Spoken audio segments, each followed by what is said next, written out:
through the garden, to the garden earlier, and I decided, because I found some beautiful sage there and some rosemary to make a cheese while I'm preparing a chocolate cake. So this is a different recipe to the one I showed you last time. So what I've done is I didn't have any pumpkin seeds, so I used pumpkin meal, and I've soaked that together with some blanched almonds in a little bowl. I'm not going to make a lot of it today. I've got some cashews, so I'd say probably 1/4 cup of each. So pumpkin seeds ground up, blanched almonds 1/4 cup, and I'm going to put probably another 1/4 cup of the yeah, that should be it. Yeah, 1/4 cup of the almonds in there is actually cooked in boiled almonds. So make it 1/2 cup. And then I'm putting in the rosemary, which is fresh, and to give it a little bit of a goat's cheesy taste, I'm putting in the sage. So I'm going to rip that and put that in. And sometimes with cheese, not always, I will add in a little bit of a probiotic. Now, those of you who are following me in the group that's about healing chronic disease, I talk a lot about how I really don't believe in probiotics as a supplement. I'm not supplementing here. This is just to culture the cheese. It's the only reason why I'm putting this in. Because I eat right, and my family, none of us actually need probiotics, for the simple reason that we eat so well that we don't culture the wrong bacteria. We don't have the fungal family in our systems anymore, because we've dewormed, deparasited everybody, and I do that also as part of my Reset Your Body cleansing, deep tissue cleanse program. So again, I'm using this only to culture the cheese. And I'm putting in just the tiniest bit, really, just a tiny bit. There we go, like a pinch. And I'm also going to add a little bit of salt.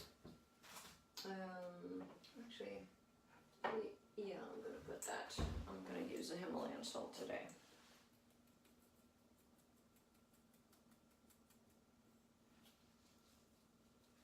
Too much. There we go.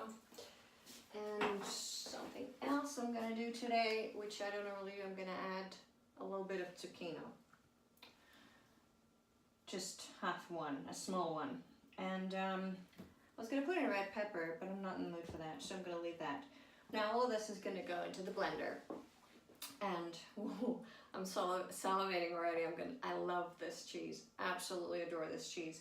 So you can do anything with it. You can use it. You can even use it as salad cream if you want. You know, instead of obviously using goat's cheese or any kind of cheese, like dairy cheese. You're gonna love this. Seriously, you're going to absolutely love this. I'm gonna go and blend it up, and I'll see you in a moment. Okay. So first report. This is the cheese that I've just made. And I'll run you through it again. So I've soaked pumpkin seeds. Together with some almonds, and I've actually added in some cashews just because I like them. And I went to the garden earlier. I found some sage and some fresh rosemary. Rosemary is fantastic for if you've got a toxic colon, for example. Have rosemary tea. Put rosemary in everything. It'll be really good for you. I have also added some garlic and some lime juice. I have added some sea salt. No, actually today I added Himalayan salt, a pinch. And I've put in like a small piece of zucchini. Sometimes you can put celery if you want to. And then I've blended it all up. I was going to put in a red pepper. The red pepper is out of the picture. And I've just blended it up. And now I'm going to try it. And I've put it on a cracker, which I made from chia seed, sesame seed. I've put in some water. Let it sit a little bit, get it all nice and gooey. Then you put it out on a sheet, on a dehydrator sheet. Put in a dehydrator for 2 hours or so. Flip it over. Always flip it over. And then put it in for another couple of hours, and then it gets nice and crispy. And don't go over 118 degrees Fahrenheit, 45 degrees centigrade, because then it's still classified as raw. It's basically it's the equivalent of putting it out in the sun to dry, basically. So I made these crackers, and I'm just gonna test my cheese.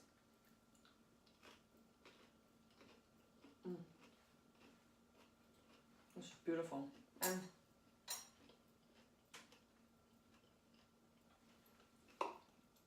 This is a little bit of a harder consistency, so you could put this in a form and put it in the fridge and use it over the next couple of days, like a more solid cheese, a spreadable cheese. So it's not a dippy cheese; it's more of a spreadable cheese. Because it actually sits quite well.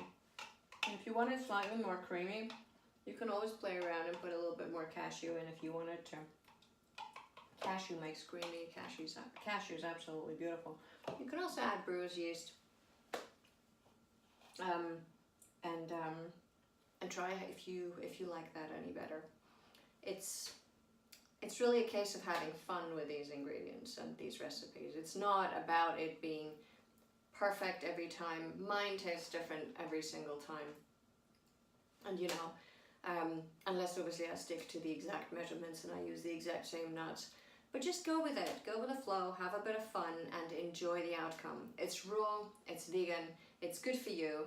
If you don't go absolutely crazy with the nuts and with all the heavier stuff, you're not going to put on any weight. Make sure you exercise, unless you're sick. If you're sick, certainly when your adrenals are down, I'm the first one to say do not exercise. Go on a cleanse first. But if you're healthy and you don't have adrenal fatigue and things like that, do exercise, go for walks, do something that's right for your body, and make sure you really listen to your body. Now I'll tell you a story about that another time, how I found out what exercises I shouldn't be doing and why. Because I actually found out something very surprising.